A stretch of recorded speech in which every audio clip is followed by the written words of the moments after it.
Hi, I'm Skip Breakfast. You're watching the Darknet Download.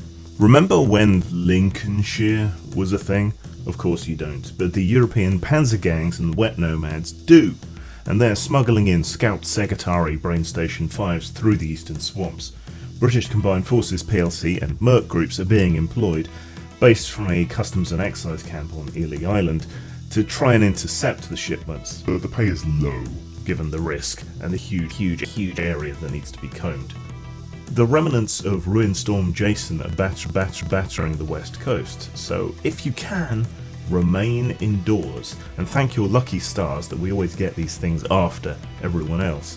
One bright spot, however, the cargo airship Vivian Jefferson on its way to North Africa was downed by the storm, and its cargo, which was mostly wine and light industrial goods, went down with it. So once the storm has passed, be sure and check out the shoreline for hooch, feedstock, and maybe some usable microfactories. London saw lows of 3 degrees Celsius today, and since the Gulf Stream quit on us, you should be glad it was even that warm. Government meteorologists still hold out hope that the Thames will freeze over by the end of the year, but who wants to skate on frozen shite? Cholera warnings have been issued for the Barking Archipelago, Raynham Pickings, the Broadness Marsh, and all points downstream until you hit the Tilbury coast. In international news, is berging accelerating climate change, and does anyone care anymore? The demand for fresh water from equatorial Africa.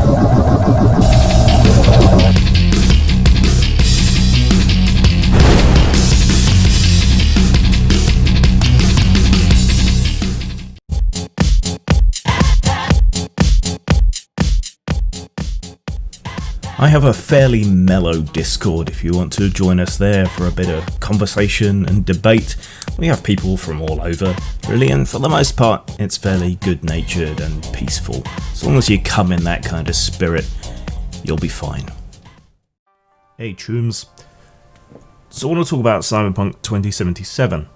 The game, the computer game, not the tabletop game, which weirdly isn't Cyberpunk 2077 because you think a tie-in would be a good idea, but is actually Cyberpunk Red, which is set around 2050, which I reviewed separately. But nonetheless, I am coming at the computer game as a Cyberpunk tabletop RPG veteran.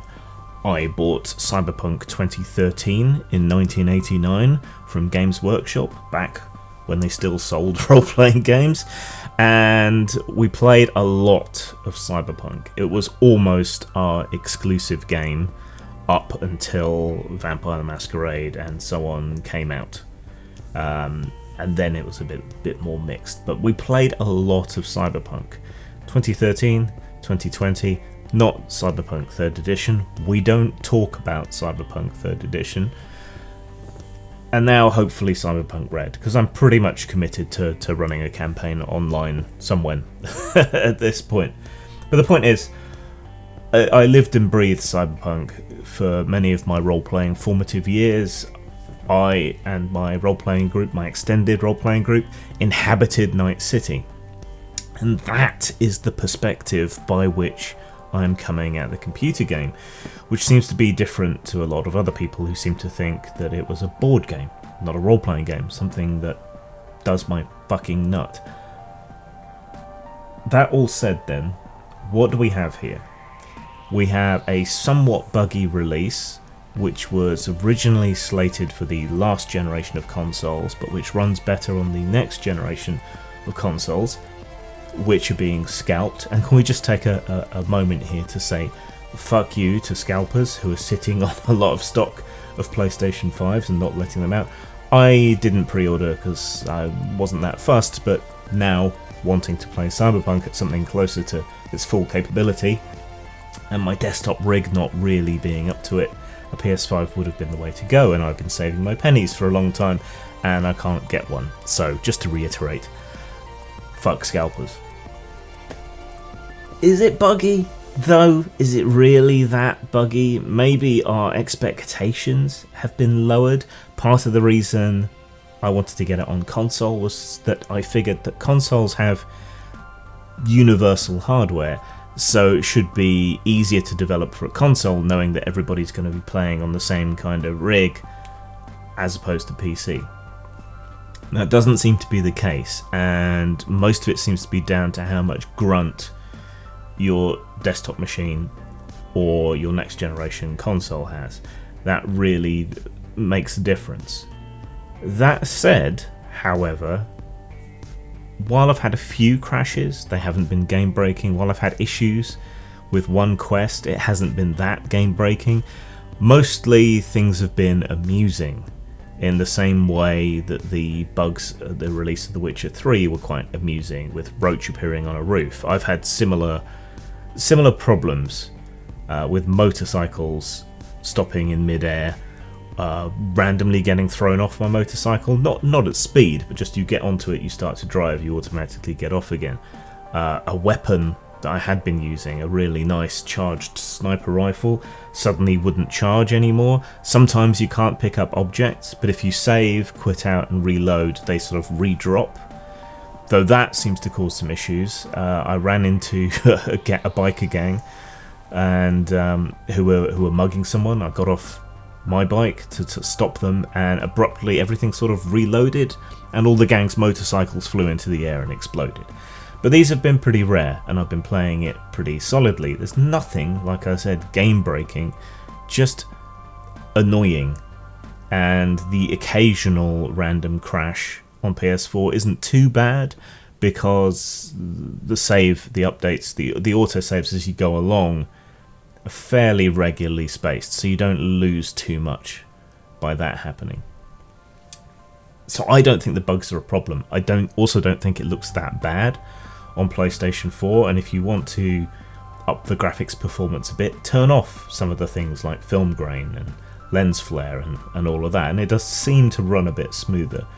There was a almost immediate 50 gig patch which fixed a lot of problems, and there's more coming this week apparently. So things will continue to get smoothed over, much like they were with Witcher 3, and a lot more quickly than Bethesda has ever managed. So I think the fuss about the bugs and so on, which I feel I have to address here, is overblown. Things are certainly going to get better. There will be some sort of PS5 update patch later on, so maybe by the time I get a PS5 and start my second playthrough, things will be better. But I think it's overblown. The other major strand of criticism directed towards Cyberpunk 2077 has been the social aspect, that it hasn't been particularly welcoming to certain subgroups. I think that's bollocks. I've gone into this before at length, but just to reiterate, there are trans people in the games, in the adverts, in everything throughout this. Cyberpunk itself was created by a black guy. Who cares? It doesn't matter. What matters is the game. It has been welcoming to the trans community. It has covered things like trans issues when these were barely even a blip in the public consciousness. There was a supplement for When Gravity Fails, which had extensive rules and information about transgender stuff. So the fuss is ill-informed bollocks. People saying, yo, a mediocre white dude made this is just hilarious given who Mike Pondsmith is. The idea that it's somehow anti-trans is bollocks. Look, the cyberpunk future is anti-human. It's archly capitalist, exploitative, dark. This is one in which the corporations have won and are as powerful as nation states, more powerful than nation states, where advertising is ubiquitous and constantly going after the lowest common denominator, where people are resources, where the title human resources genuinely applies. To exclude people from being exploited in a cyberpunk dystopia because of their gender identity or their sexuality or their race, whatever, that would be glaring and a special exception and special treatment. And it's a fictional world that is not meant to be nice, that is not meant to be good. You're missing the point. Right? Regression is a thing, extremes are a thing, and this is a turbo-capitalist setting.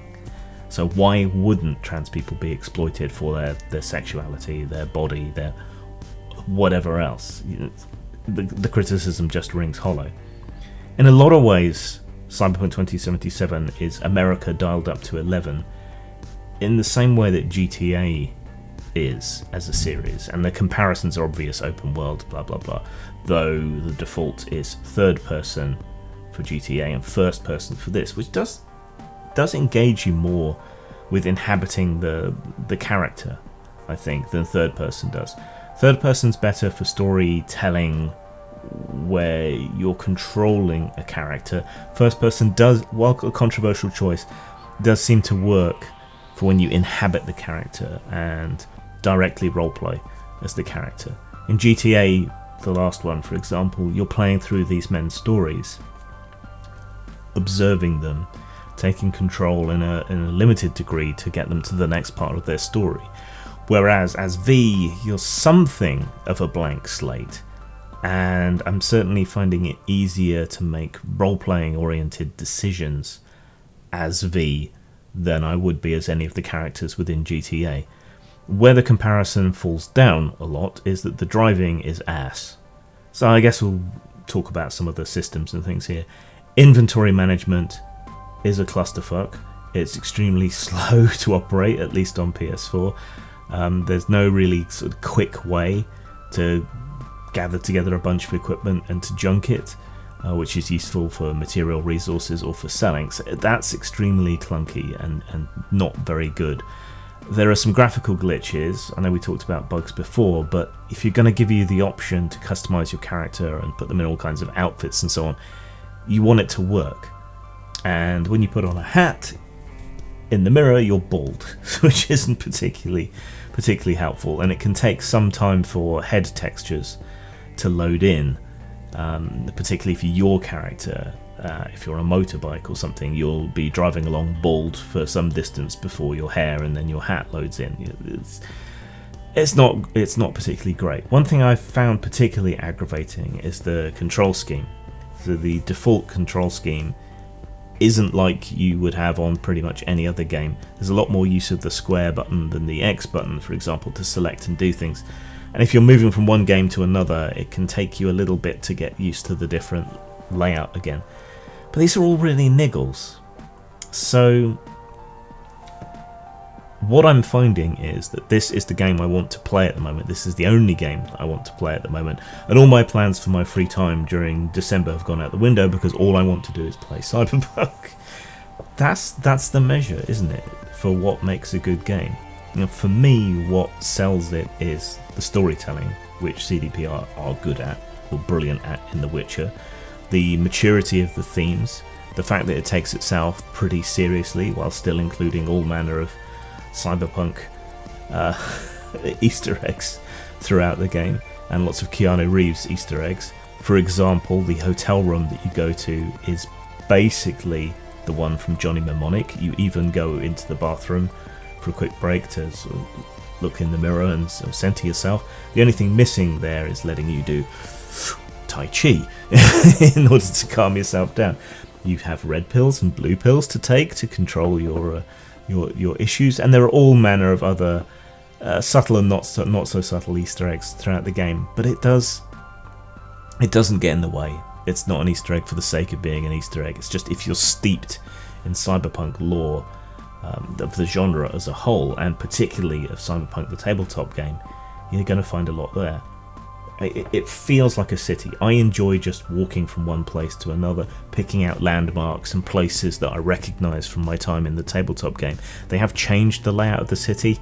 Nuking the city centre will tend to do that to a city, I think, so that's forgivable.